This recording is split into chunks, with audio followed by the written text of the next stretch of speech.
तो next concept है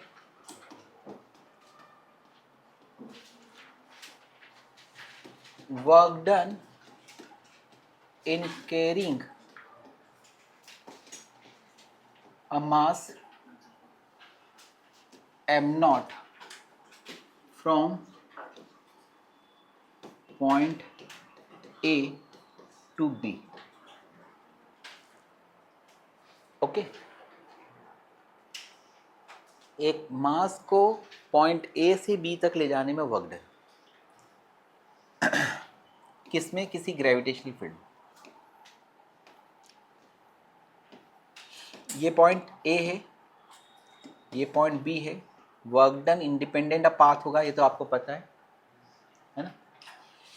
इसमें लैंग्वेज पे क्वेश्चंस का आंसर जो है उसका साइन चेंज हो जाता है ना। तो इसमें दो तरह के वर्क डन होते हैं, बाय एक्सटर्नल एजेंट और दूसरा होता है बाय ग्रेविटेशनल फील्ड।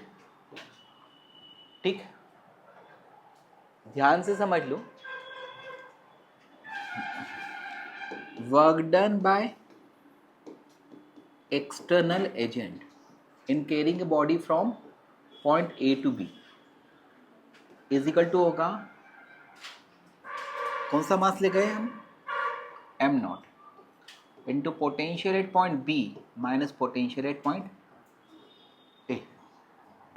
तो वो किसके बराबर होगा, M naught into potential at final point minus potential at initial. This is the work done in carrying a mass M naught from point initial point to final point. वो क्या होता है, M naught into final point पर potential minus M naught into initial point.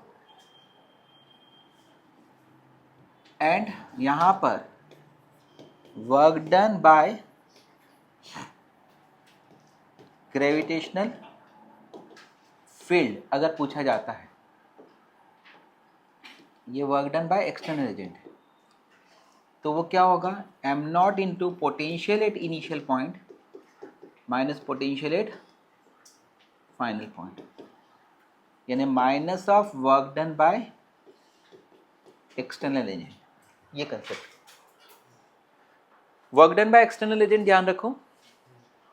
वो क्या होगा, जिस मास को ले जा रहे हैं वो mass into potential at final point due to the system of masses minus potential at initial point.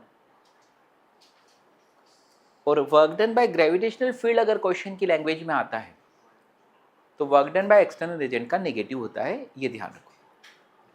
तो इस कंसेप्ट पर क्वेश्चन जो है वो अभी जो मैंने आपको पोटेंशियल्स वाले कंसेप्ट पढ़ाए ना उस पर आते हैं। पोटेंशियल वाले कंसेप्ट पर क्या क्वेश्चंस आएंगे, direct formula, graph and language कि पोटेंशियल यहाँ से यहाँ तक जाने पर बढ़ता है कि कम होता है। आया समझ।